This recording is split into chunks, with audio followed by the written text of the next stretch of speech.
Estaban en general de cuánto me.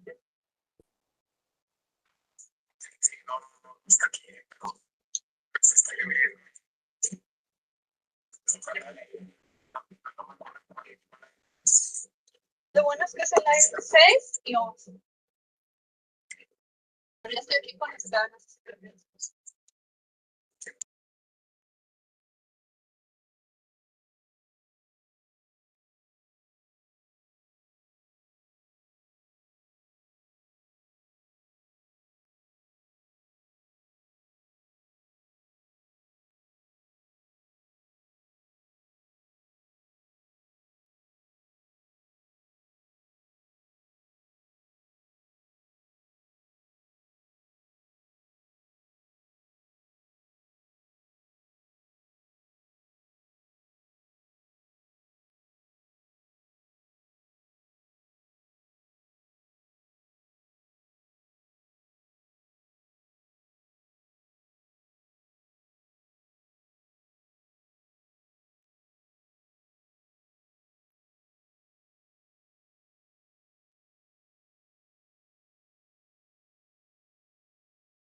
You didn't need the picture. Good morning, everybody. We need to get the meeting started. We're running already a few minutes late. Just got it. Oh, Senator. Oh, man. One in W. It's harsh. Hey, how are you, man? Judge, good to see you. You got somebody really, I worked with him at the Pastor there. Okay. All right, again, we need to get the meeting started. If you can please take your seats. Somebody that would advocate for the city. See? All right. The meeting of Transportation Policy Board of El Paso Metropolitan Planning Organization will now come to order. It is 9:33. Let's stand for the Pledge of Allegiance. I pledge allegiance to the flag of the United States of America and to the republic for which it stands, one nation, under God, indivisible, with liberty and justice for all.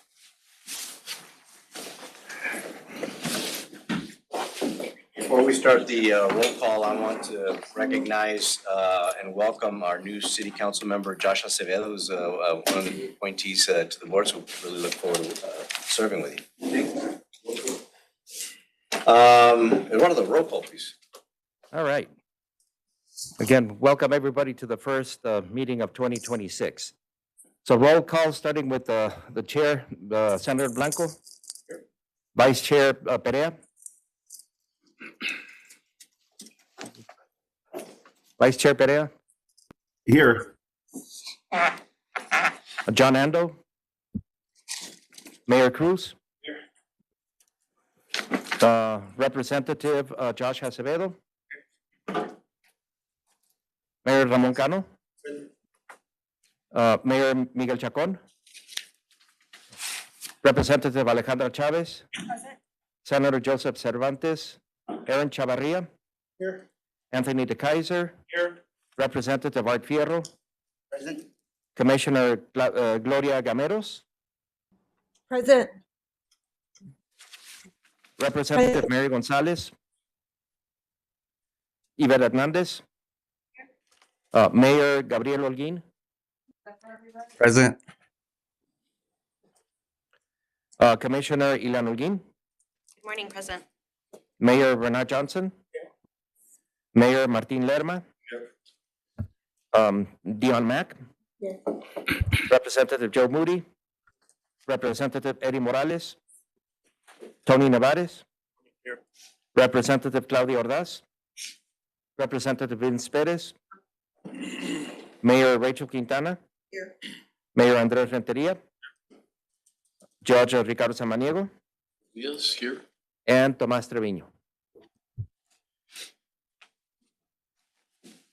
I'm sorry, I skipped Representative Sarah Silva. So we do have quorums. Great, thank you. Open comment. Do we have anyone signed up for open comment? No public comment. No public comment? Okay. All right, let's go ahead and go to item 1, discussion. All right, item 1 is discussion and action to consider approval of the minutes of the December 19, 2025 TPB meeting. Approved. Second. We have a motion, we have a second. All in favor, say aye. Aye. Any opposed? Motion passes. Right. Item 2, consider approval of the process to perform Executive Director's Annual Performance Evaluation for year 2025 as recommended by the Executive Committee. Mr. Calvo, members, so this item pertains to the evaluation process of the executive director. It's not the substance of the evaluation itself, just the process. So in your backup, we've included a lot of materials, a summary sheet outlining the proposed timeline, the key dates, and the steps in the process. The executive committee is recommending the board follow the same evaluation process used during the last 2 cycles, which provides all board members the opportunity to submit feedback for the body to consider. We did provide that timeline in that summary sheet so that everyone knows what to expect as the timeline begins. So I want to highlight that timelines for the public and for the board's benefit. On January 16th, the executive committee, the current members of the executive committee discussed the evaluation and the contract renewal process. On January 23rd, the TPP meeting, we're going to have the election of the new chair and the vice chair, the appointment of the new executive committee. The Transportation Policy Board asked to concur with the executive committee's recommended evaluation process. On the 31st of January, that will be the deadline for Mr. Calvo to distribute his self-evaluation to the executive committee members for review. February 3rd, the executive committee meets. This will be the new executive committee to review and discuss Eduardo's self-evaluation. The self-evaluation and blank evaluation forms are distributed again to all the members of the Transportation Policy Board. On the 20th of February, we're going to send out a reminder to all TPP members to complete evaluation forms. And then there won't be any discussion on the 20th. On the 27th, that will be the deadline for members of the TPB to submit completed evaluation forms. Staff and legal counsel are going to begin. Good. So staff and legal counsel will begin compiling responses and preparing a summary for the executive committee to review ahead of the March 13th meeting. On March 13th, the executive committee is going to meet.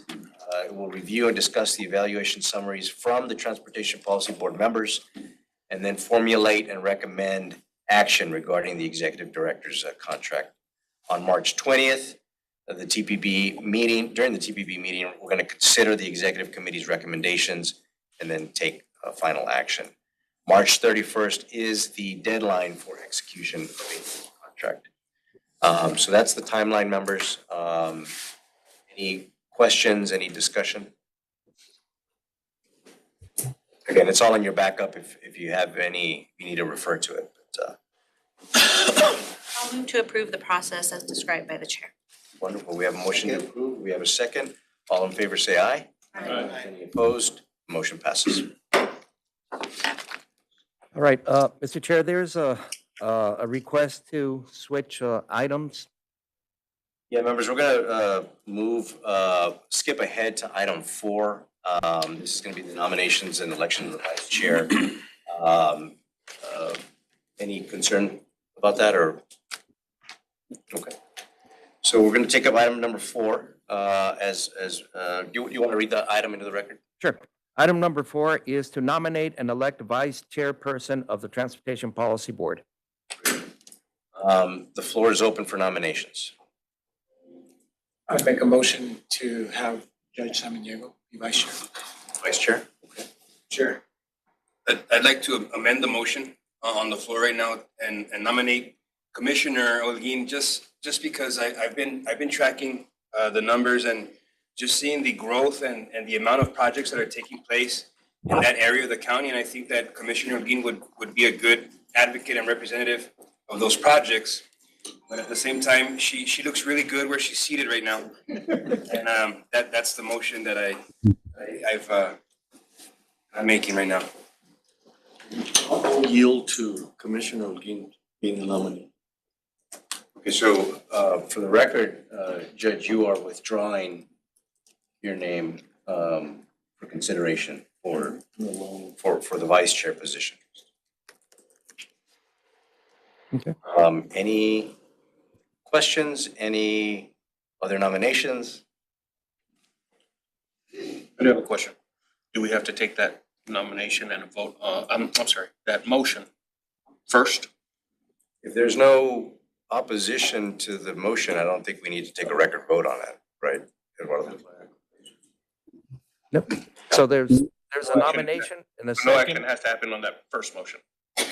not on the first motion, I don't think. So there's a nomination and there's, I think, a second. Second. You've done second before. One name was put in, the other name was withdrawn. Now you close nominations and you go. Okay. Yeah. Okay. All right, so no additional nominations, hearing none. The nomination for vice chair is closed. We now have a nomination for chair. All right. So now we move to the item number 3, which is to nominate and elect chairperson of the Transportation Policy Board. Any nominations?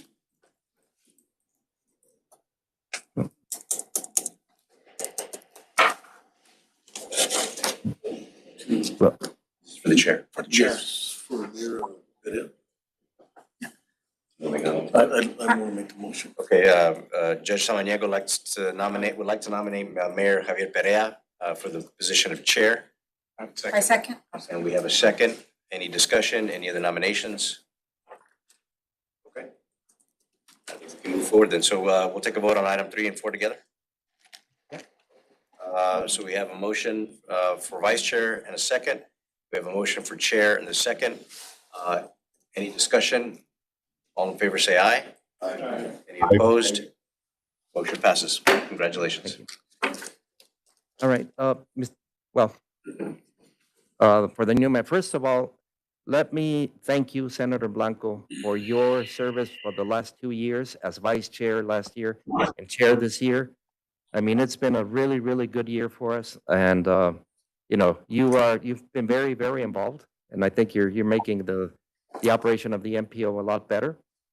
But just want to thank you from my perspective and staff for your service these past 2 years. I'd like to add to that because, you know, I have been chair and I saw the amount of work, but you really took it to the next level. I mean, calling us on individual items, meetings that most of us weren't aware of. And so I too congratulate you for the hard work that you did.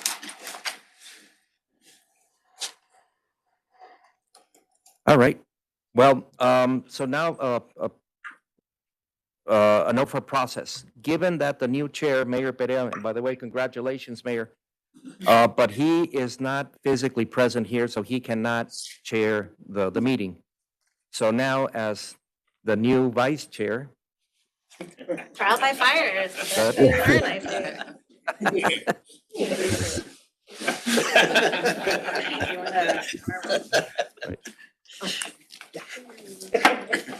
all right, and congratulations, Commissioner, as Thank vice you. chair and chair for this meeting. Thank you, Judge. All right, so then moving on to item number 5 is to appoint members of the Executive Committee of the Transportation Policy Board. So again, I think Mayor Perea, you were still in, yeah. Okay, go ahead, sir. I'm still here. Thank you so much. And thank you to the board for your confidence once again in chairing this board. This is my second round doing this, and congratulations to Vice Chair Orguin on this nomination. I look forward to working with you. Again, Chairman, thank you for your former Chairman, thank you for your leadership these last couple of years. I appreciate that.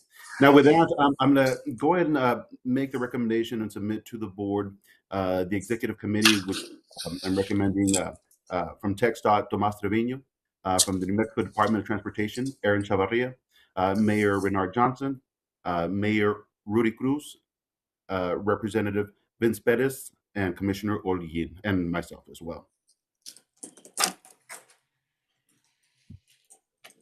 Okay, so we have a nomination. We do take a vote on this? Yes, yes. Okay, so we have a nomination of Mr. Trevino, Mr. Chavarria, Mayor Johnson, Mayor Cruz, and Representative Perez for members of the executive committee. Are there any other, or we don't take any other nominations? No, okay. Discussion? Second, we have a second from Representative Fierro. All in favor? Aye. Okay, motion passes. Thank you. All right. Thank you. All right, thank you.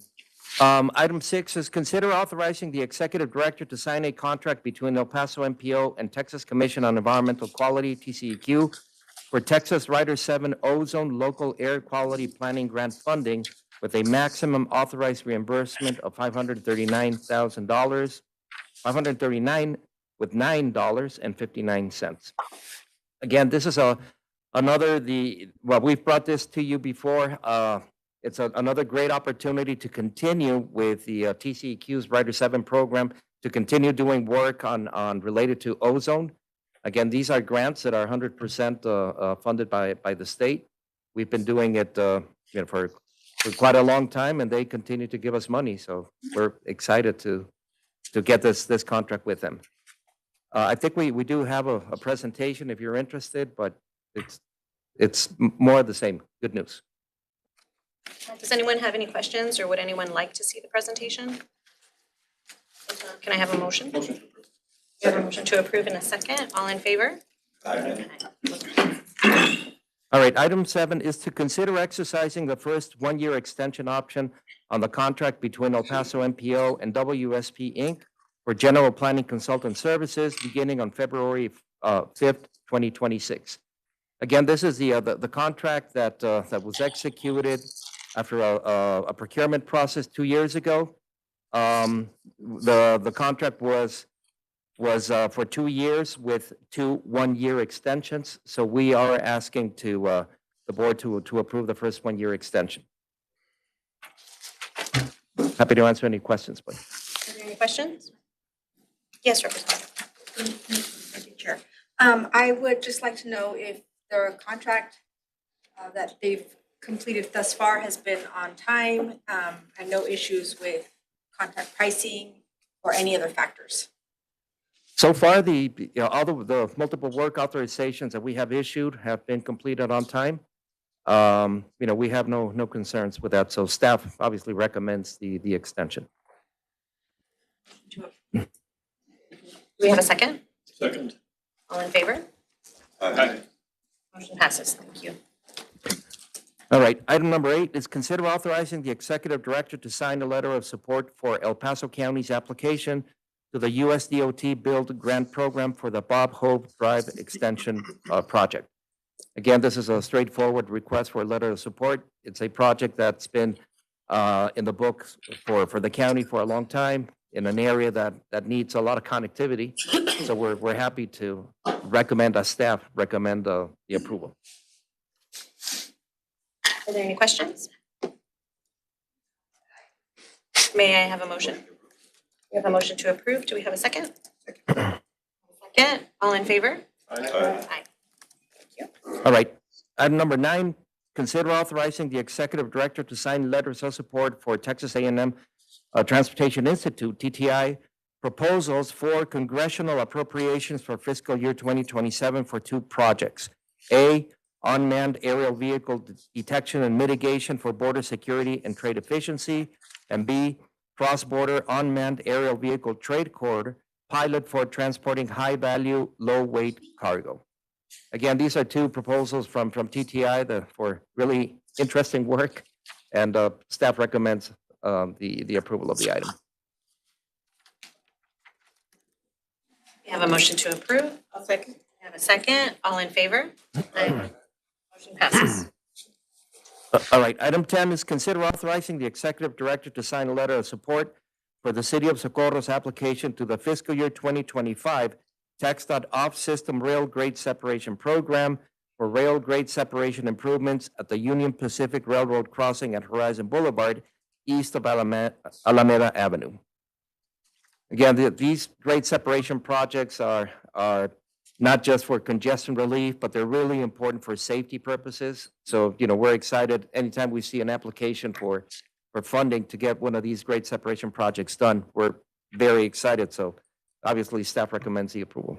Mayor Cruz, did you have any additional comments you wanted to make? I just wanted to say that it's been very difficult for the City of Socorro to manage the budget that we have, and having to place police offices on both sides of the train tracks, ambulance services on both sides, as well as fire.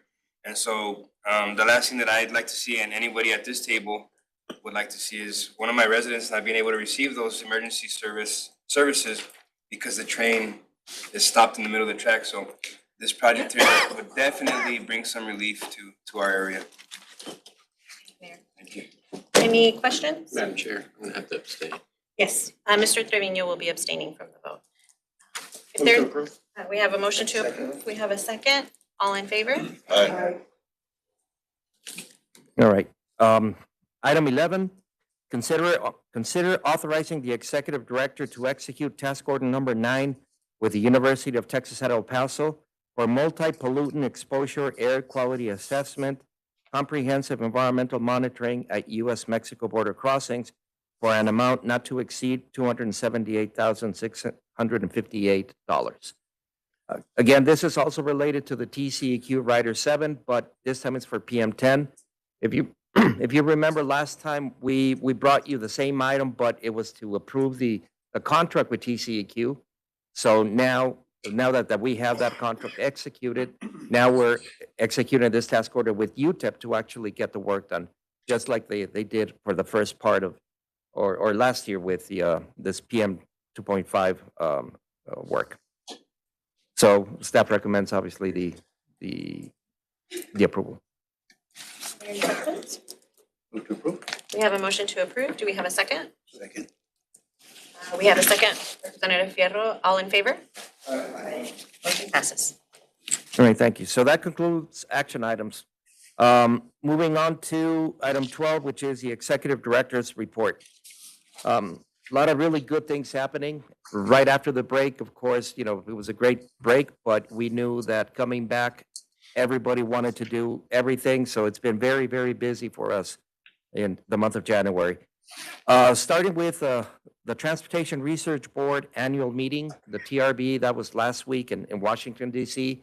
Many of you know and have attended that TRB is the one of the largest conferences in the world related to transportation. There's everything, you know, from planning to construction to pavement design, which I know Tomas Trevino really gets excited about. You know, everything having to do with transportation. This year, it was interesting because it's with all the changes in priorities and funding and all that from the current administration, this was a pretty different TRB. So not only in the focus areas that we heard also at the you know, the keynote speech, but yeah, I mean, there's a lot of research that has been cut, and a lot of work, several committees that were disintegrated, especially the ones that we were really interested in. For example, international trade, global supply chain, those were cut, and so again, you know, it's a reflection of the priorities, of the stated priorities that we've heard from the at the federal level from the U.S. Department of Transportation. A lot of focus was made at the keynote speech, at the plenary session about, for example, the emphasis on having people afford private cars. So there was a specific mention about doing away with the fuel efficiency targets that were you know, that were imposed in the past. So now, with the idea of making cars more affordable so that people can drive them, that was a stated message at the plenary session. So, you know, we can agree or disagree, but that's what it is. So again, it's a reminder of some of the policies that are coming down from the federal government, and you know, that affects funding, affects focus areas, as you all know. The other really important thing that there was a lot of discussion and several committees or presentations were related to the reauthorization bill that is coming up next year. As you all know, the IIJA expires in September of this year. So there's a lot of concern, a lot of interest in what the new bill should be like and priorities. So two other things that we heard loud and clear was trying to move away from some of these discretionary programs that were, you know, really an important part of IIJA, and instead put more money into formula dollars so that more money is distributed, you know, from the federal government to the states, and then, you know, to the DOTs and to the MPOs and so on. So that's one of the big things. Another thing that's important that would streamline project development, which doesn't affect us because we already do, is the delegation of authority of environmental documents from the federal government to the states. So here in Texas, TxDOT had received that delegation of authority, what is it, Tomas, maybe about 10 years ago or so. And I think the consensus has been that the approval of the NEPA documents, of the environmental documents, has been, you know, reduced, you know, the whole time, which is a good thing, because sometimes, you know, really, really good projects get stuck into the details, you know, the review process. The essence of NEPA hasn't changed. So we still have to do the work as dictated by the National Environmental Policy Act, but it's more about the time it takes, reduce the review from the state going to the feds, and then there's comments, you send it back and so on. So that's a good thing. So with that, that was the TRB. And by the way, I attended along with Harrison and Andres from MPO staff and Jennifer and Claudia Valles. So it was a good opportunity for them as well to see that. All right, moving on to item B, the El Paso MPO Vision Zero Committee kickoff. So if you recall, last month we had a press conference after the TPB meeting where we were announcing to the community the creation of this Vision Zero Committee, which is a follow-up to our safety action plan that we completed and actually was adopted by this board back in November. So we had this kickoff meeting to help us really understand what are the next steps. Where do the different stakeholders need help from the MPO to implement safety measures, right? So the meeting itself was pretty good. We had a representation from law enforcement, elected officials. Judge, you were there. Mayor Cruz was there as well, and several interest groups as well. Mothers Against Drunk Driving attended. So it's really important with such a diverse group of stakeholders. It's really important for us to understand what these different groups need so that we can tailor the work that we're going to do to help, right? And really make these the implementation of the countermeasures that could be anywhere from a physical infrastructure project, could be a program, could be multiple things leading to the reduction and the eventual elimination of fatalities and serious injuries. So that was a very good meeting. Yesterday, following on that, yesterday we had another meeting under the MPO's International Border Crossing Strategic Plan. We had a meeting of the technical work group, which is helping us in developing continue the development of our strategic plan. This meeting yesterday was focused more on more related elements that we need to incorporate in our travel demand model, the different scenarios that we're going to be looking at. For example, the two scenarios that we have obviously to this point is our baseline scenario, let's say current conditions, and a scenario where trucks the commercial lanes at Boda are closed. So those are the two scenarios that we're going to be running because those are, pretty much a done deal. The other scenarios, which are really, helping us to understand what could happen is, it's pretty open, right? One idea was and I know that this is not a very popular one with the city of El Paso, but it's a what if. It's what if we convert the Zaragoza border crossing to make it truck only, right? If Boda is private passengers only, what if Zaragoza is truck only? I know that it's not an easy thing to do, but what if? What happens at the regional level to the distribution of traffic for trucks and for private vehicles? Other scenarios could include a new port of entry, a completely new border crossing at the different locations. And so, multiple scenarios. So that MPO staff we're not coming up with these scenarios on our own.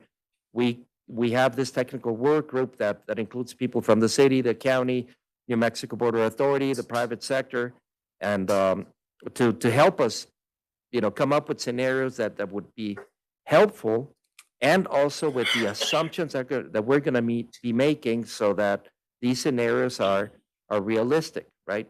They may not be easy, they may not be popular, but it helps us understand the dynamic between the border crossings. So that was a good meeting that happened yesterday. And then finally, I'll be attending next week the January meeting of the Texas Transportation Commission, which is an important one where TxDOT staff will present to the commission the state level fund, at the state level, the funding for the fiscal year 27 UTP.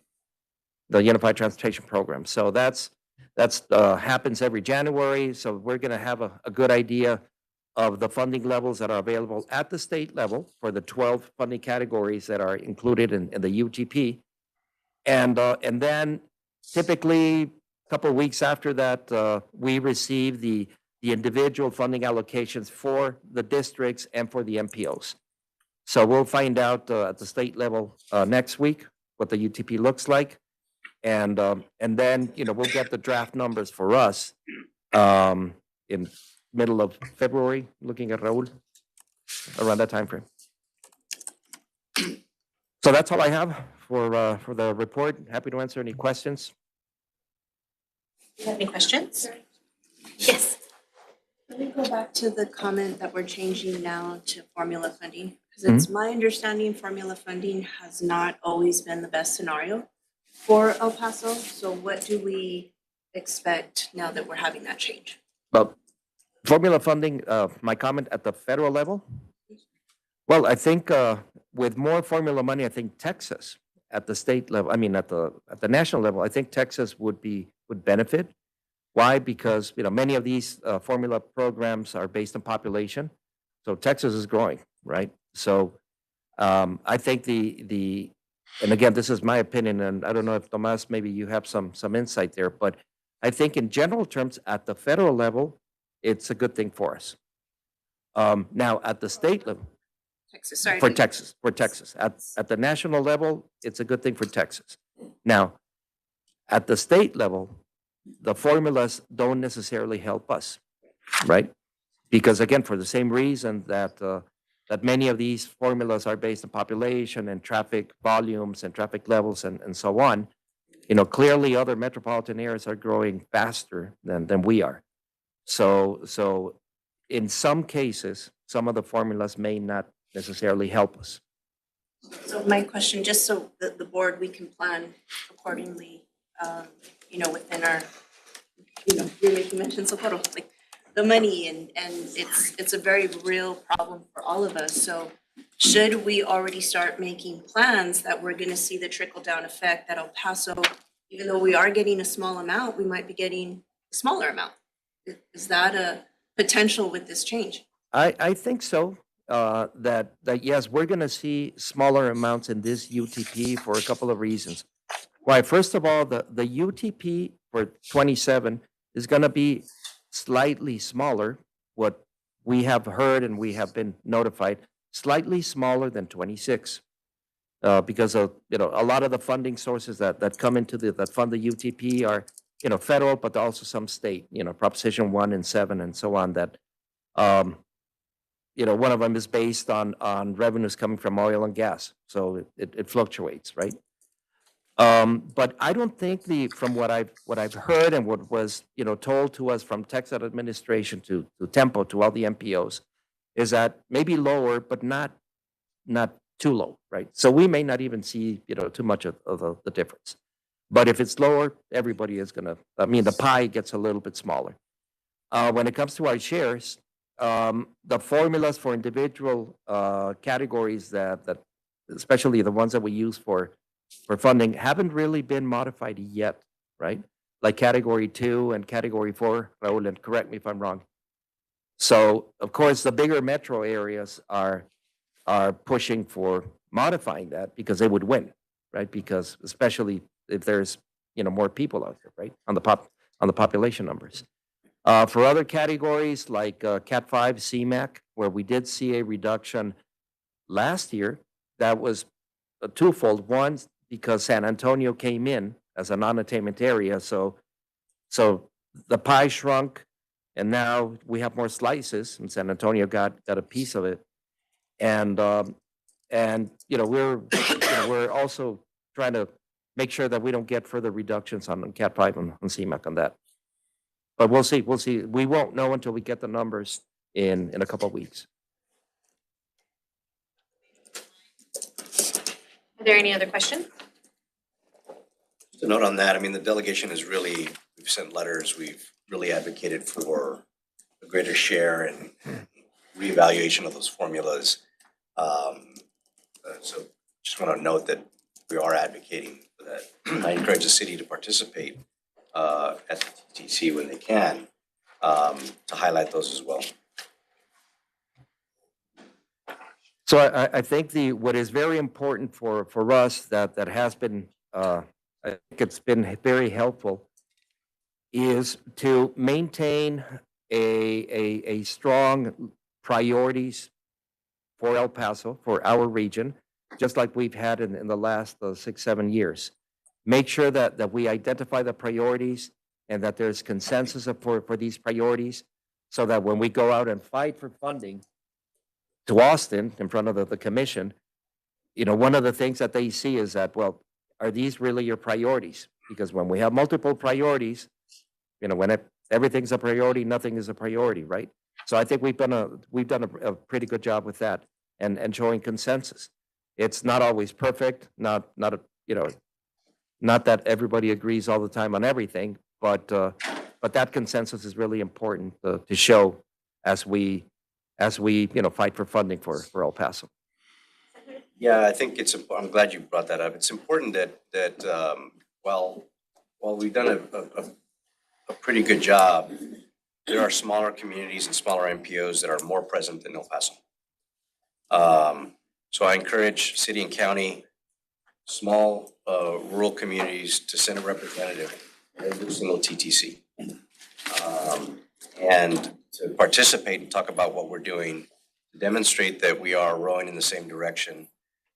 It's not by accident in the last couple of UTPs that we've done well. I think we've demonstrated that we're united, and we need to keep that drum rolling and beating. So I think we need more participation, not only from the city and the county, and the small rural communities, but also from our chambers of commerce. They need to be present. They need to talk about how important this infrastructure is for our regional competitiveness. So just want to leave that out there just to remind folks that we've got to be present. Thank you, Mr. Chair. I'm sorry, Senator.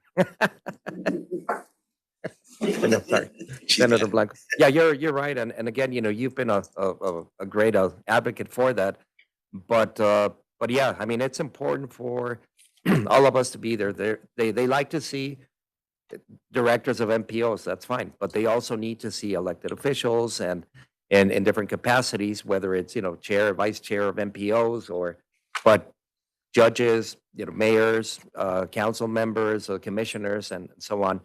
So really to show, a broad support from multiple sources or multiple, stakeholders on that. So thank you for bringing that up too. Any other questions, any other comments regarding the reports? Are we ready to move to adjourn? Yes. Oh, yes, Mr. Ando. Thank you for being here. Did we have a motion to adjourn? We have a motion by the senator. Congratulations on $12 million grant. Did I say that? $12 million grant, yes. $12 million grant. Congratulations. Making the greater El Paso area better. So we have a motion to adjourn. Second? Second, all right. All in favor? I hate you. You're not gonna be able to sit next to her. No, it's, I'm trying to, she's working. What? No, I'm talking about Mary.